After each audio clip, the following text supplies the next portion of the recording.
welcome to another Days of Our Drives. Apologies, a little windy out today, so if you get any wind noise.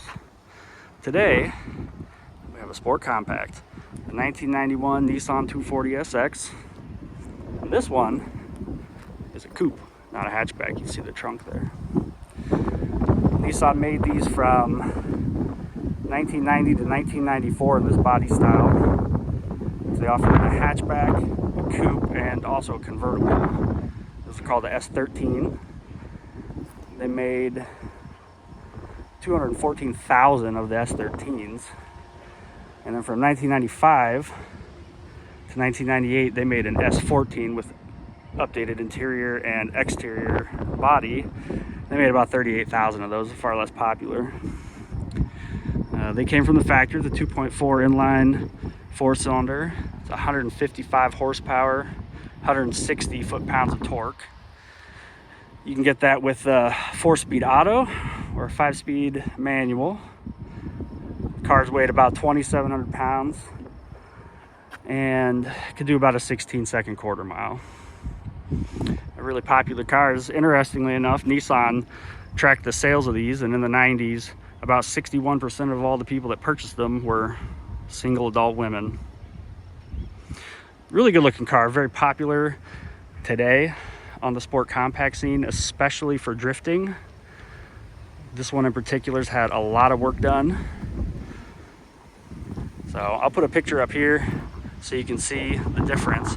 This one actually has a Sylvia front end. In Japan, these would have been called a Sylvia and had this front end, whereas the other ones that came to the States all had pop-up headlights. This one also has a very nice carbon fiber hood on it, and it's had a ton of work going from completely stock to almost race car to daily driver. So in the front, it's got upgraded brakes off of a 300ZX. In the rear, stock brakes, but with 2 calipers, stock and one for the emergency brake, which I suppose this is really popular for drifting. This car used to be white. It's primered black now, but you can see the white coming through. And this one, again, has been pretty heavily modified. So under the hood, it's another very popular modification of these cars. It's removing the 2.4 liter, putting in this, which is the SR20. It's a 2-liter turbo. For you muscle car guys, it's the equivalent of pulling out the small block and then putting the big block in, except for it's backwards. The large displacement engine goes out, this one comes in. These got a lot more horsepower and a lot more potential for horsepower. This one in particular, I talked to the owner, has HKS cams, an S15 turbo. It's intercooled. It's got a lot going on. It says as built, should be right around 350 horsepower. So it's pretty impressive. From stock, you would be, I think it said 155. So huge gains. Looks pretty good under there.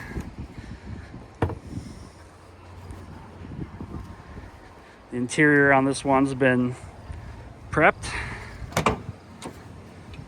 It's got the disconnect steering wheel, very large e-brake handle, Sparco seats. It has racing cage. The back seat's been totally deleted on, as has the door panel here, the door panel here. Now, interestingly, this car came with power windows. Passenger side, it's been converted to crank. What's also really interesting too is even in 1991, this car came with a heads-up display. So this particular one also has the SR transmission in it. Apparently those were a match set, the engine and the transmission. So 5-speed manual. I'm guessing this car was probably fairly loaded new. As I said, it's got the heads-up display, factory sunroof, It's really nice. Looks like it was a factory AC car as well. Get a nice cool shot of the gauge cluster there. It had a digital speedometer as well, so pretty neat. You can see a lot of the original white paint on it.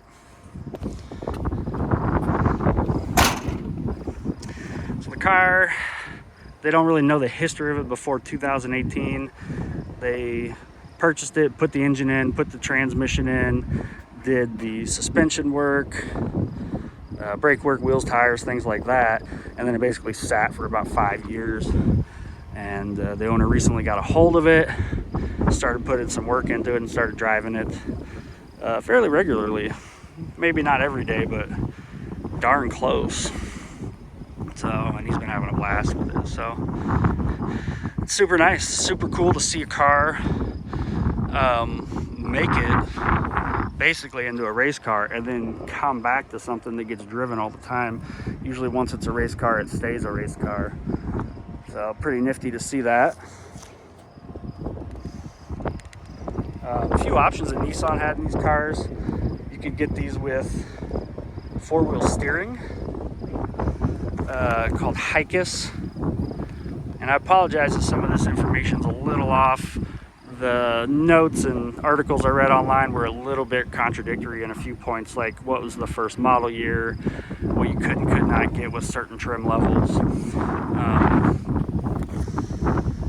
I do know that in 1994, you could only get these in a convertible, and you could only get them with an automatic transmission. That year was the lowest production year out of any year. They made about 1,800 cars. I assume they're getting ready to switch over to the new body cars in '95 when they did that. So they shipped them all out. They actually built them as coupes in Japan and then shipped them to a company, I believe in California, called ASC, American Specialties, and they did the conversions into the convertibles. So it's not an in-house job. But again, really neat. For a long time, these cars kind of just were there. They were very popular, but nothing very fancy. As you know, the Fast and the Furious and many other movies skyrocketed their popularity. And then, of course, drifting. So drift cars, the 240 is like one of the kings of the drift car. And so a lot of these cars get built specifically for drifting. And as a consequence, they've become a lot harder to find in good condition, and especially in streetable condition. A lot of them get built to race, to drift, and you just can't put them on the road anymore. And you can see in this shot, it's had a lot of work done to facilitate the high performance style driving. So, but it's really good, and the owner is super enjoying the car, which is nice. So we'll go fire it up real quick so we can hear what it sounds like.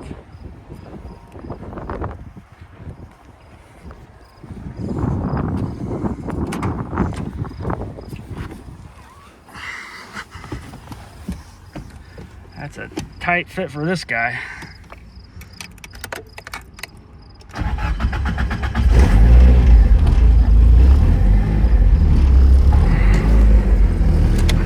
Tried to put my hand on the steering wheel.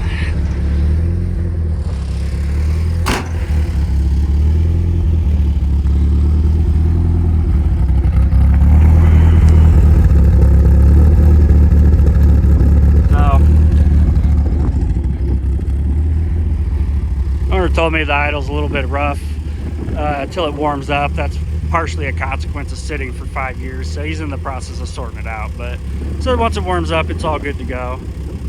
It actually sounds pretty intimidating. All right, well, I appreciate watching. If you got a car and you're in Central Illinois, you want to have it featured on the channel, send me a message and maybe we can get together and do a video. Thanks.